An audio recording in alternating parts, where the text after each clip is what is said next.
Homegrown music takes over the playlist tonight with inspiration from experimental music man Tim Kaiser and a preview of the Homegrown Music Festival in Duluth. And Coyote is in the house. Stay tuned. Funding for the playlist is provided by the citizens of Minnesota through the Minnesota Arts and Cultural Heritage Fund.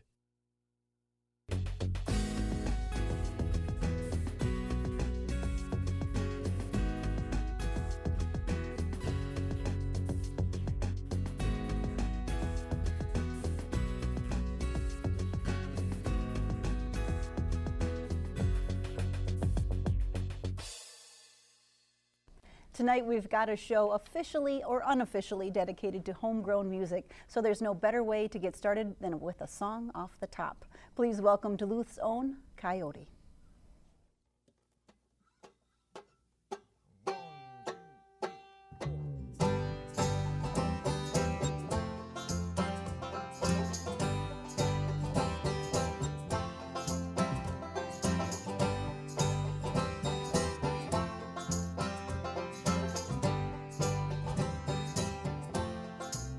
If you're cold, then I'll hold you. When you're old, then I'll hold you. I'm not the one, I'm not the only one moving along with no one here along. I'm not the one. I'm not the only one, I'm not the one.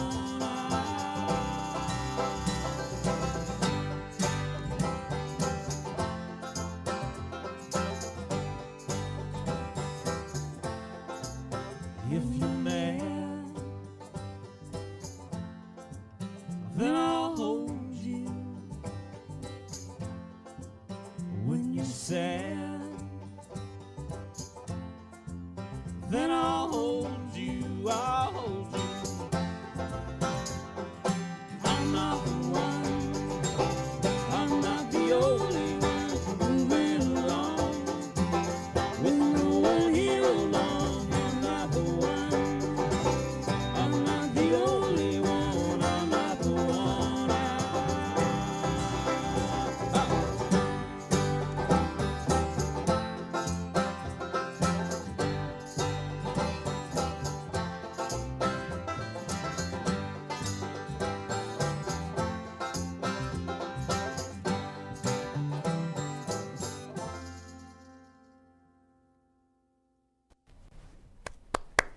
I get to clap.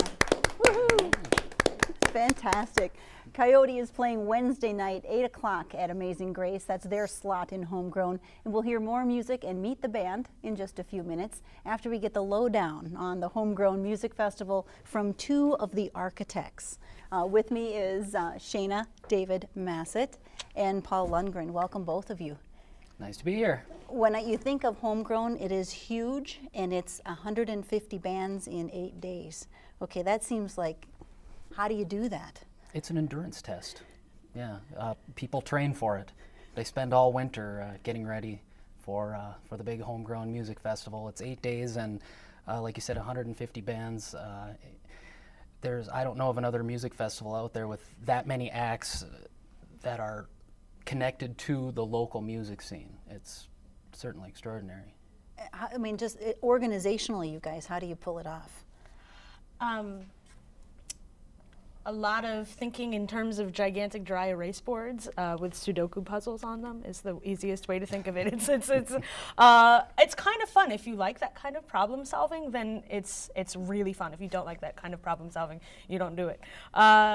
It's kind of neat to do. You get to play with different lineups and see which bands you might want to see together, and see which bass players are in 6 different bands and can't play at the same time, and it's hard. Present company? I don't know. Yeah, I didn't track it. It's not like we're giving out a trophy or anything. Yeah. I mean, just the organization piece is amazing. Yeah. And Thanks.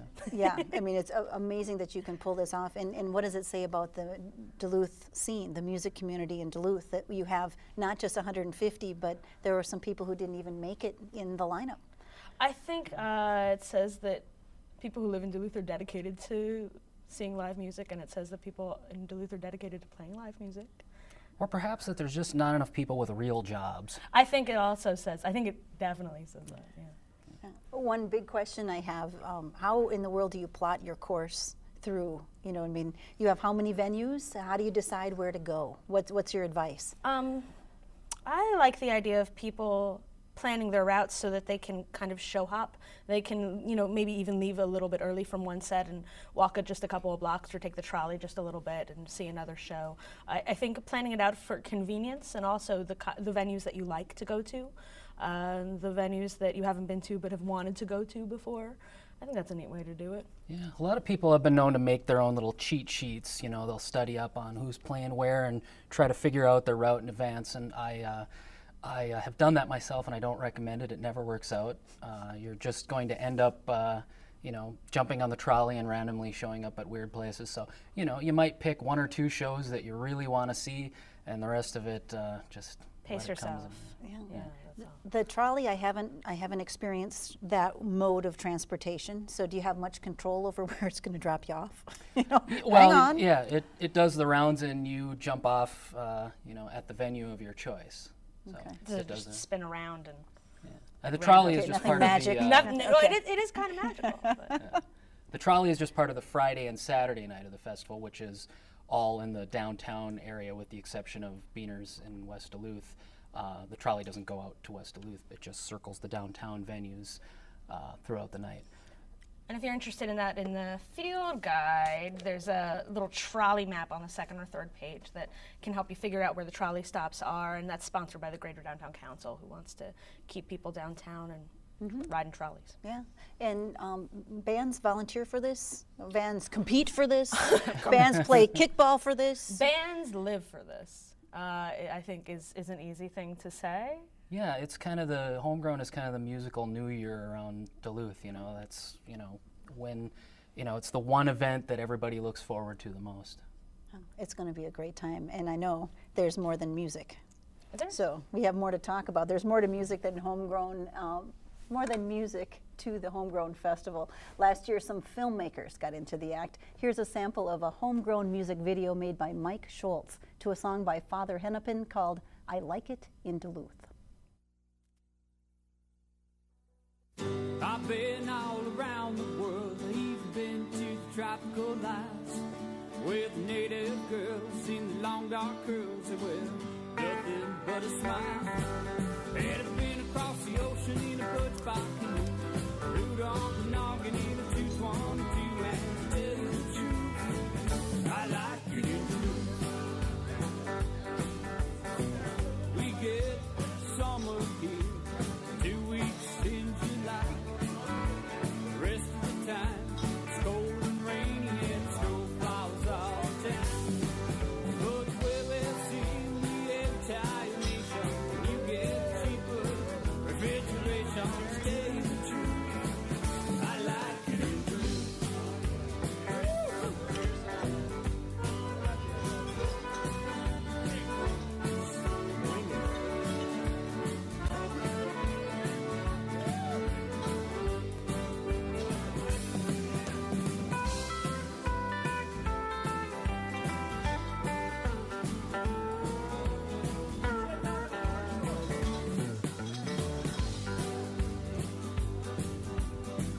You can have Virginia and the dusty, rusty rain, Babbitt and Aurora, all the way to Coleraine. And you can have those cities, Minneapolis and St. Paul. Just to tell you the truth, I like it in Duluth. Got a girl out in Morgan Park, one up on the heights, and a sweet little chickie out in Fond du Lac that I see on Wednesday nights. And a big old mom on Halloween, Lord knows just what to squeeze. And to tell you the truth, I like it in Duluth.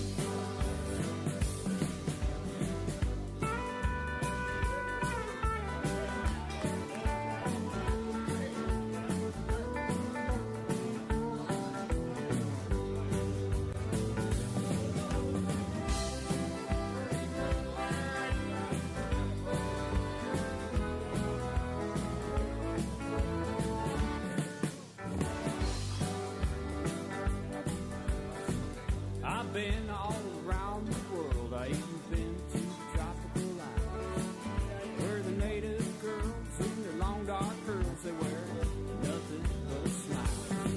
And I've been across the ocean in a butch by canoe, through to Okanagan in a 222, and to tell you the truth, I like it in Duluth and Superior too. And to tell you the truth, I like it in Duluth and the shaky red too. And to tell you the truth, I like it in Duluth.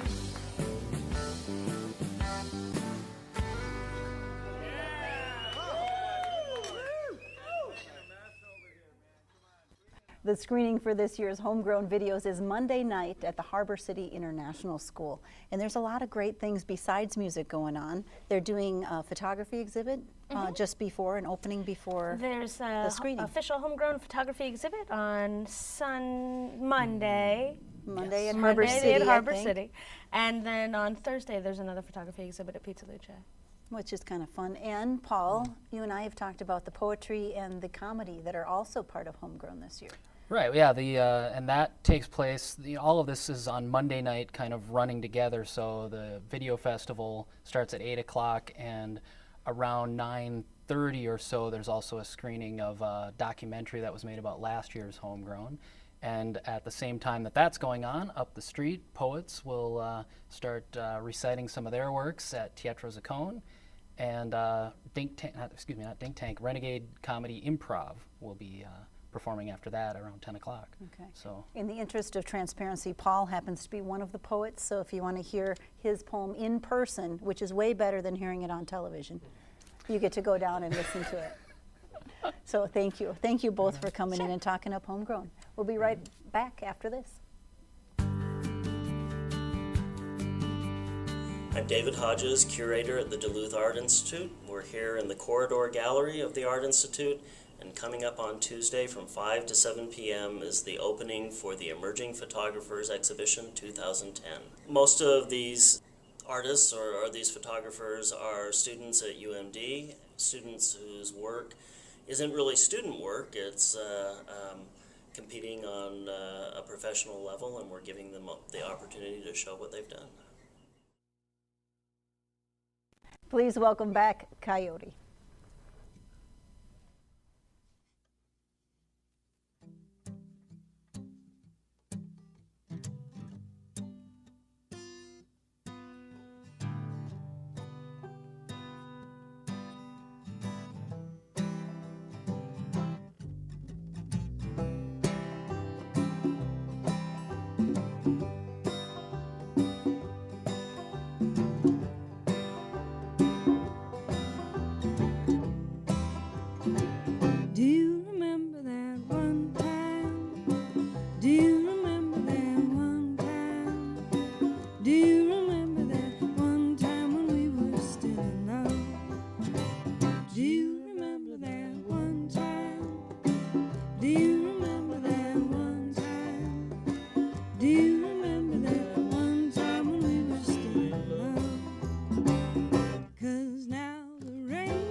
Fantastic, you guys.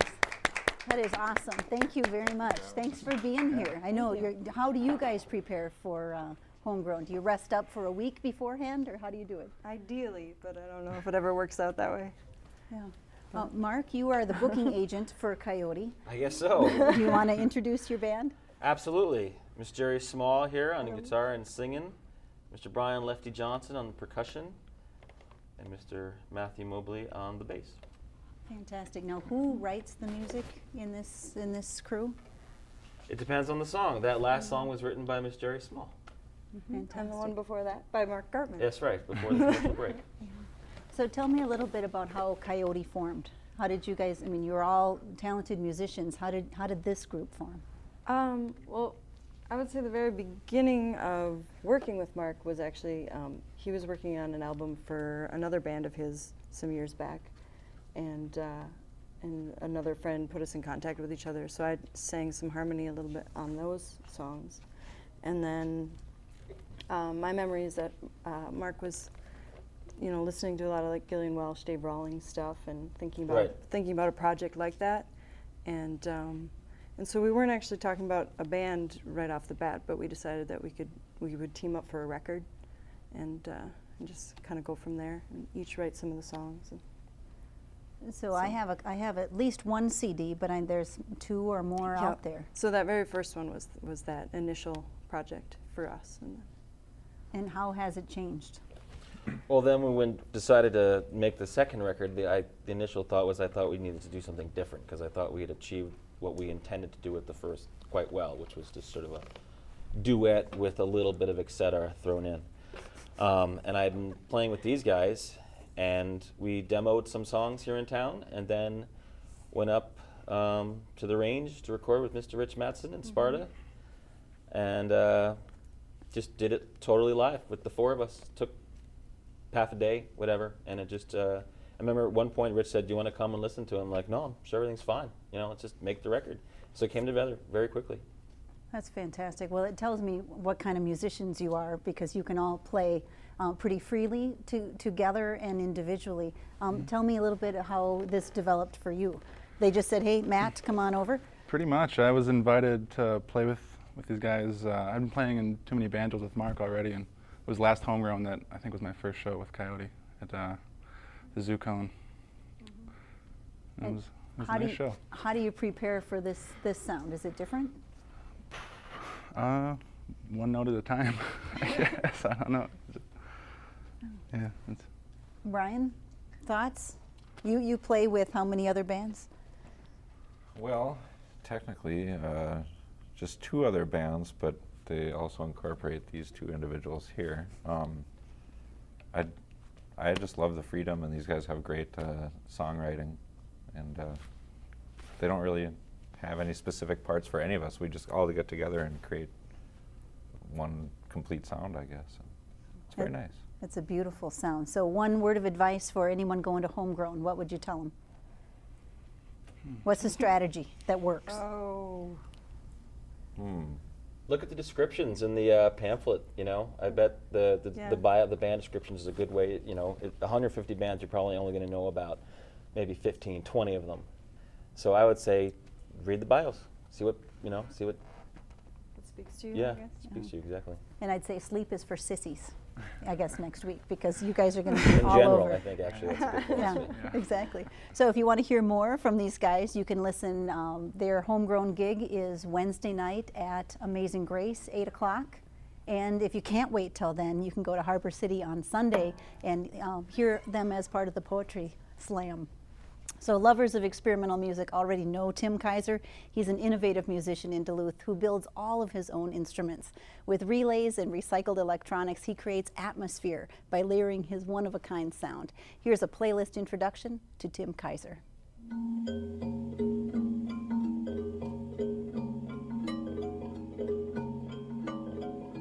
Whether you're playing heavy metal or, as my friend calls this, weirdo music, you have to have a passion about it. This is a kalimba, a thumb piano. The bridge is a bus bar off of a big fuse box. And the keys are from a leaf rake. I have some dollar store ray guns that makes sounds. And what I'm going to do is I'm going to do what's called circuit bending. Circuit bending is deliberately short-circuiting parts of that design to make it do something that it wasn't originally intended to do.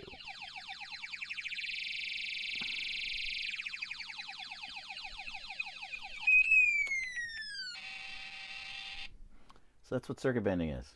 And that's what goes on inside of some of my instruments, not all. It's fun. It's fun. Sometimes you discover something new. It's some sound that hasn't been there before.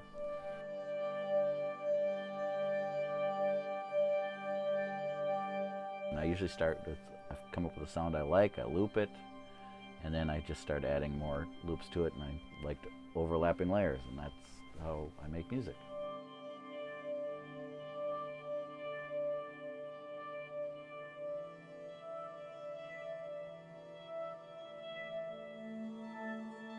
I have scored stuff in a more kind of traditional sense, but there's kind of no point to that because I build everything.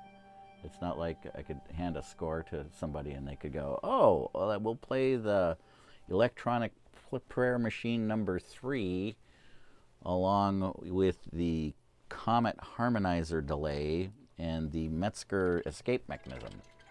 It wouldn't make any sense to anybody else.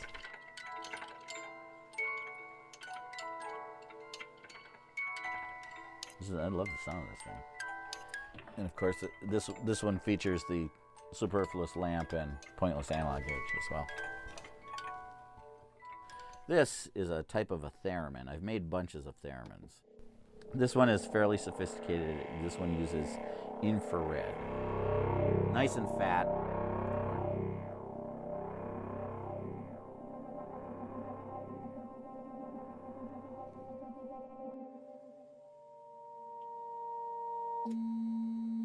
And this is the seat adjuster off a 69 Catalina.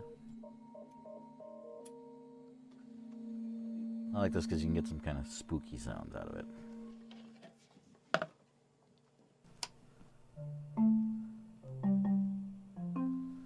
So I have a little light on the end of my wand here, and each of these little circles has a little photocell in it. And so when the light goes down inside the hole, it pushes the switch, essentially.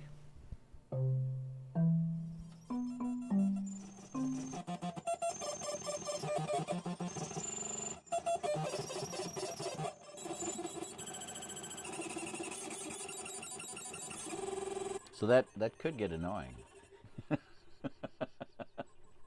But you know what? Country western can get annoying. I just love his smile. Now, Tim plays the Homegrown Music Festival a week from Saturday, May 8th at the Teatro. The show starts at 6:45. Other art notes for the weekend include more music. This weekend at Duluth Leif Erikson Park, a half dozen musical groups are playing for Love Your Mother Earth Day. It starts at 11 and goes till 10 p.m. Stephanie Stevens is the guest poet at the Words and Lyrics event on Monday night at the Lyric Center for the Arts in Virginia. That event starts at 6:30. And Minnesota poet Robert Bly comes to UMD's Weber Music Hall for a reading on Tuesday night at 7. And remember, it's the last weekend for a couple of notable theater productions, Honk in Cloquet, Gypsy in Hibbing, and Treasure Island in Grand Marais. So there's no excuses, guys. There's lots of options out there for you to take advantage of. We'll leave you with a last song from the band Coyote. Thank you for watching tonight. Put something good on your playlist and go out and support the arts.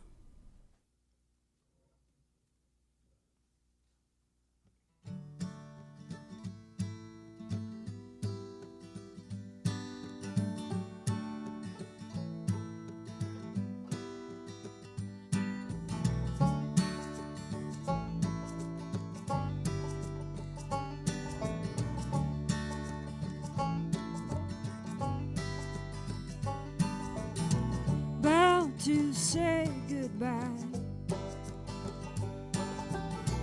I had my ticket to fly, but you with the champagne eyes, oh, you with the champagne eyes, you make me think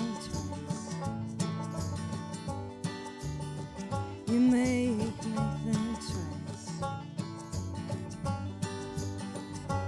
and I don't know why I fight it.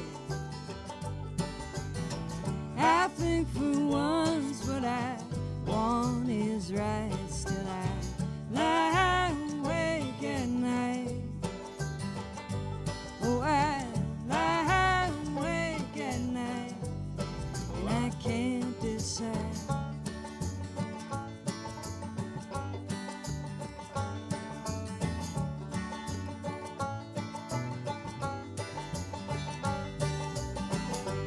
Funding for the playlist is provided by the citizens of Minnesota through the Minnesota Arts and Cultural Heritage Fund and by viewers like you.